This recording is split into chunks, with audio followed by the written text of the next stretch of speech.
That's when were the commandments given? Okay? They were given when? On Mount Sinai. Okay? Now, who were they given to? They were given to the Israelites. Okay?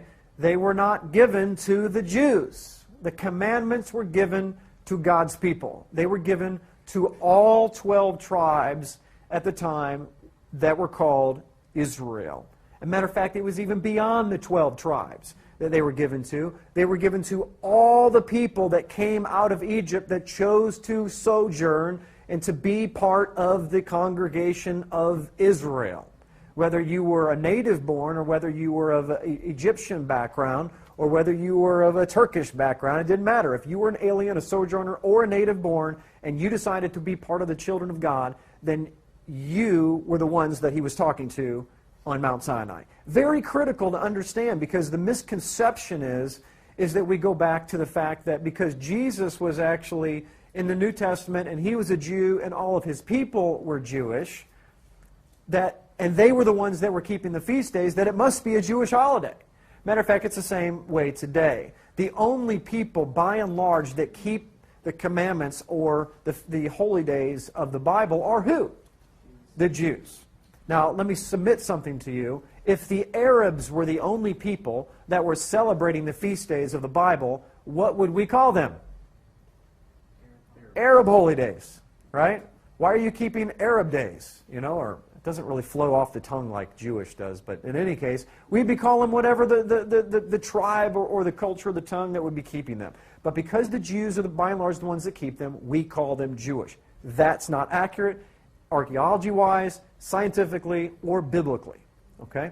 So, or intellectually. So we're going to dig a little deeper and find out who exactly they were giving to and why. Leviticus 23:2 says, "Speak to the children of Israel, and say to them, the feast of the Lord, which you shall proclaim to be holy convocations, these are my feasts." Who's talking?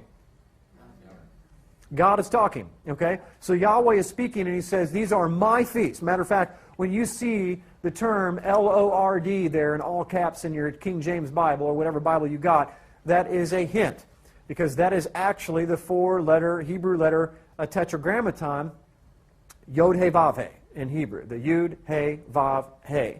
It is actually the proper name of God when you see that. So actually what it says is the feast of Yahweh, which you shall proclaim to be holy convocations. These are my feasts. Now, why would a dad say that to his kids? Does anybody have teenagers that turn 16? And they get their license and kind of, somehow they take ownership of the car real fast, right? I remember those days. And that's because it's inbred in us to do those things, to take ownership of things that aren't ours, and then change them, because we're very ingenuitive. Okay, we like changing and making better, because God forbid that He actually made them right and perfect the first time, right? So that's what happens, and He knew. See, God's smarter than we are. So He knew that we were going to do this. So right up front, He makes it very clear, children, I want you to know, these are my feasts. And by the way, did you ever find it interesting that He doesn't call us adults? We're the children of God, okay? He's the parent. We do what He says. See, all from day one, He creates a parental relationship so that we understand who's in charge. You want to live in my house, you play by my rules, right? Okay. Nowhere in the entire Old Testament does Yahweh refer to His feast as being Jewish. Nowhere. Okay? It doesn't happen. All right, so nowhere in the entire Old Testament does Yahweh refer to His feast as being Jewish. Matter of fact, that would be incredibly wrong for Him to do so, because how many tribes of Israel are there? 12. There are 12. Okay? So if He says these are Jewish feasts, then what are the other 11 tribes going to do? They don't have to do anything.